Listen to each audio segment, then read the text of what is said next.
Hello বন্ধুরা, কেমন আছেন সবাই? আশা করি সবাই ভালো আছেন। গল্পটি পড়ার সময় সাউন্ড অফ করে নিন, নইলে গল্পটি পড়তে ভালো লাগবে না। অর্ধাঙ্গিনী পার্ট ৮, লেখিকা হুমায়রা ইসলাম। মার্কেট শেষ করে মাহিম এবং সানজিদা দুজনেই রাস্তায় এসে দাঁড়ায়। এতক্ষণ সানজিদার সাথে সময় কাটাতে পেরে মাহিমের আনন্দ লাগছিল।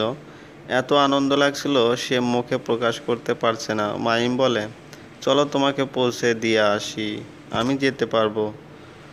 আপনাকে কষ্ট করে এত রাস্তা যেতে হবে না। আমার কষ্ট হবে কে বলল? নাকি তোমাদের বাসায় আমাকে নিয়ে যেতে সমস্যা? আপনি কি আমাদের বাসায় যেতে চাইছেন?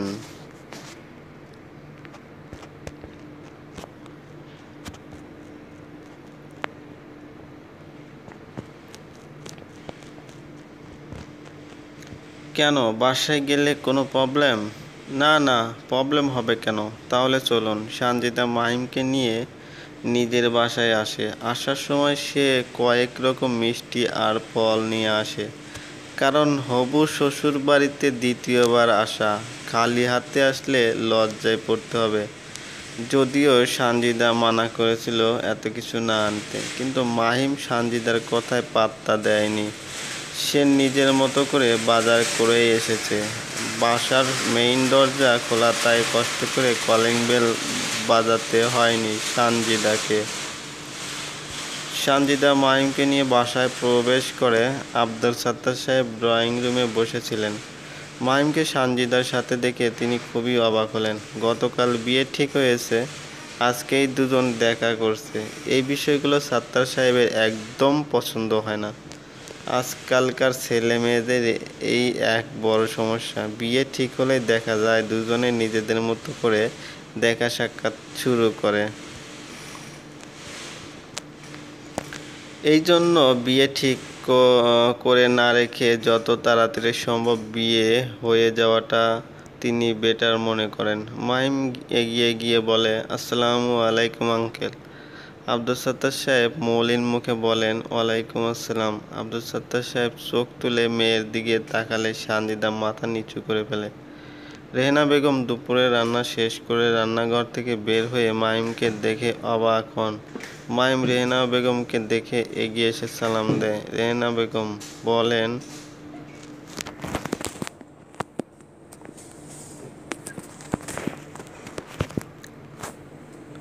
আরে বাবা তুমি? জি আন্টি। বসো বসো। বাসায় আসবে তাহলে বলে আসোনি কেন?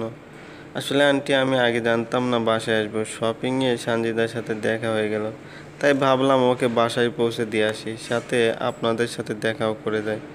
ভালো করছো, তুমি বসো। জি। মাহিম এক পাশে একটা সোফায় বসে, রেহেনা বেগম মাহিমের সামনের সিটে বসেন। রেহেনা বেগম বলেন, তোমাদের বাসার সবাই ভালো আছে?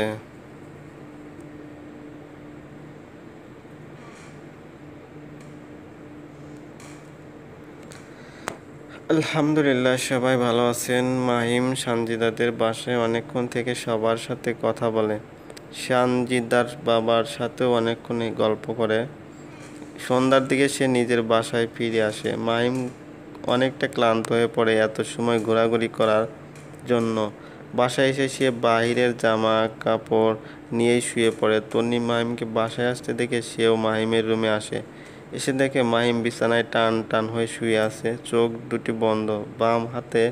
বাম হাত কপালের উপর। তন্নি এক লাফে মাহিমের বিছানার উপর উঠে বসে।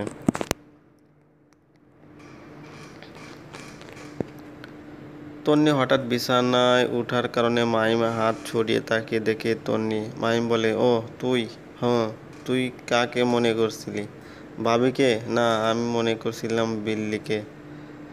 মাহিমের কথা শুনে তন্নি নাক ফুলিয়ে বলে, তুই আমাকে বিল্লি বললি? আরে না, আমি কি কানা যে তোকে বিল্লি মনে করব? তাহলে তুই যে বললি।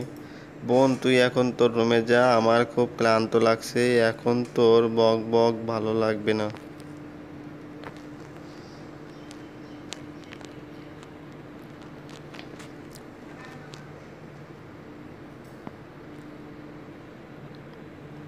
আমি তোকে হেল্প করছিলাম আর তুই বলছিস আমি? আমি কি না করেছি তুই হেল্প করিসনি? আমি তোর সাথে পরে কথা বলবো, এখন তুই যা, আমি একটু ঘুমাই। আমি যাব না, আগে বল তুই কি করেছিস? ভাবির সাথে দেখা করেছিস? মাহিম জানে তার বোনটা এমনই, সে যা বলবে তা না করা পর্যন্ত কিছুতে যাবে না। মাহিম বলে, দেখা হয়েছে, প্রেম করা খুব কষ্টের।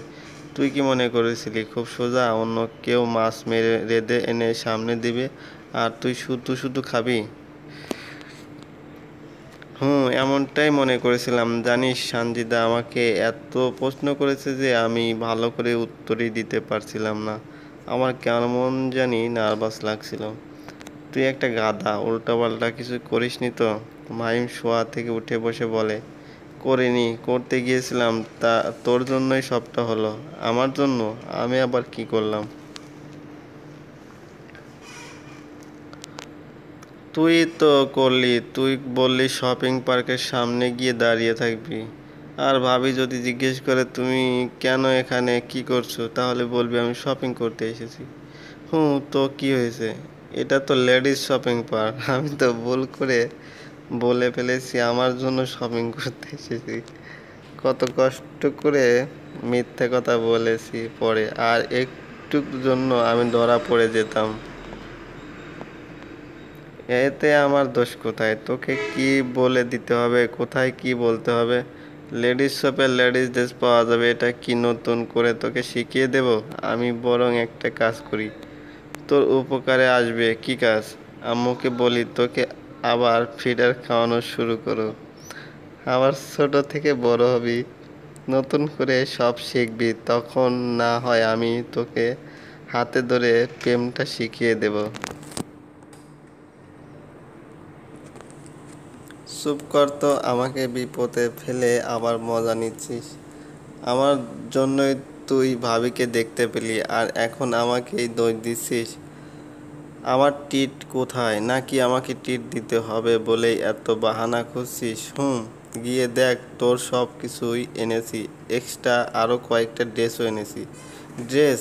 ড্রেস কে কিনলো, তুই নাকি? কিনেছি আমি, পছন্দ করেছে সানজিদা। কোথায় শপিং?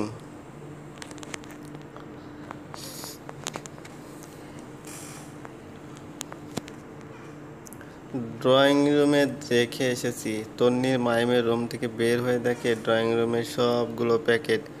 তন্নি এক এক করে সব প্যাকেট বের করে জামাগুলো দেখে। প্রত্যেকটা জামাই সুন্দর, ভাবির পছন্দ আছে বলতে হবে। তন্নি জামা কাপড়গুলো হাতে নিয়ে আবার মাহিমের রুমে যায়। এতক্ষণ মাহিম ফ্রেশ হয়ে গেছে। মাহিম তন্নিকে আবার তার রুমে দেখে বলে, আবার কি, কিচ্ছু কম হয়েছে? না, সব কিছু একটু বেশি বেশি হয়েছে। থ্যাংক ইউ ভাইয়া, এত সুন্দর ড্রেসগুলো দেওয়ার জন্য। তাহলে থ্যাংক ইউটা সানজিদাকে দে। আমি জাস্ট টাকা দিয়েছি আর সব পছন্দ করে কিনেছে সানজিদা। কল কর। কল করব মানে? কল করবি মানে এটাও এখন তোকে শেখাতে হবে? না মানে কাকে কল করব?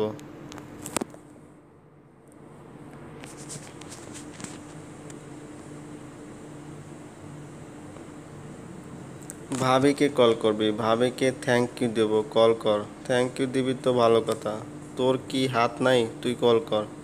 তাহলে তোর মোবাইলটা দে। আমার মোবাইল কেন? তোর মোবাইল নাই? থাকলেও আমি তোর মোবাইল দিয়েই কল করব। না, আমার নাম্বার দিয়ে কল দেওয়া যাবে না। তুই কথা বলবি, সো তোর মোবাইল দিয়েই কর।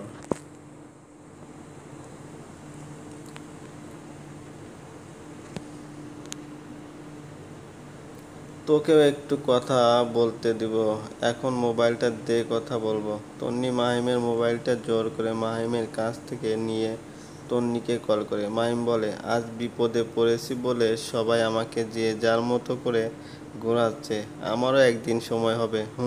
তন্নি সানজিদাকে কল করে যাচ্ছে, কিন্তু কেউ ফোন রিসিভ করছে না। তন্নি বলে, ভাইয়া রিসিভ করছে না তো? এখন আমি কি করব? তার বাসায় গিয়ে ফোনটা রিসিভ করে দিয়ে আসবো? তুই এভাবে কথা বলছিস কেন?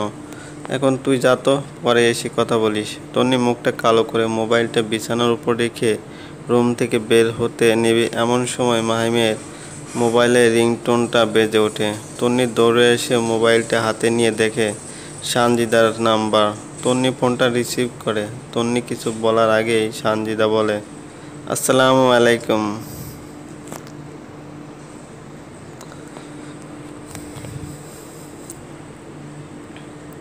ওয়ালাইকুম আসসালাম। ভাবি, আমি তোমার ননদিনী, কেমন আছো? আলহামদুলিল্লাহ, আমি ভালো আছি। তুমি কেমন আছো? আলহামদুলিল্লাহ ভাবি, আমিও ভালো আছি। ভাবি, তোমাকে অনেক অনেক ধন্যবাদ। ধন্যবাদ কেন?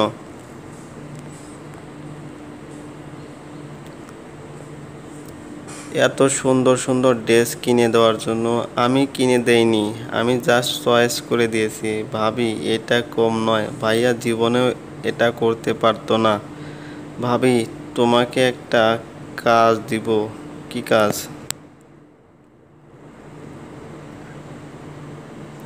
আমার ভাইটা না একটা গাধা। এই গাধাটাকে মানুষ করার দায়িত্ব তোমার। তন্নির কথা শুনে সানজিদা চুপ করে থাকে। মাহিম তন্নির কাছে এসে বলে, এই তুই কি বলছিস এসব? আমার মান সম্মান তো সব শেষ করে দিচ্ছিস। চলবে। বন্ধুরা, আমাদের এই গল্পটি যদি ভালো লাগে অবশ্যই লাইক কমেন্ট শেয়ার করবেন। আর একটি কথা, এখন পর্যন্ত যদি আমাদের চ্যানেলটি সাবস্ক্রাইব না করে থাকেন প্লিজ প্লিজ সাবস্ক্রাইব করুন। ধন্যবাদ।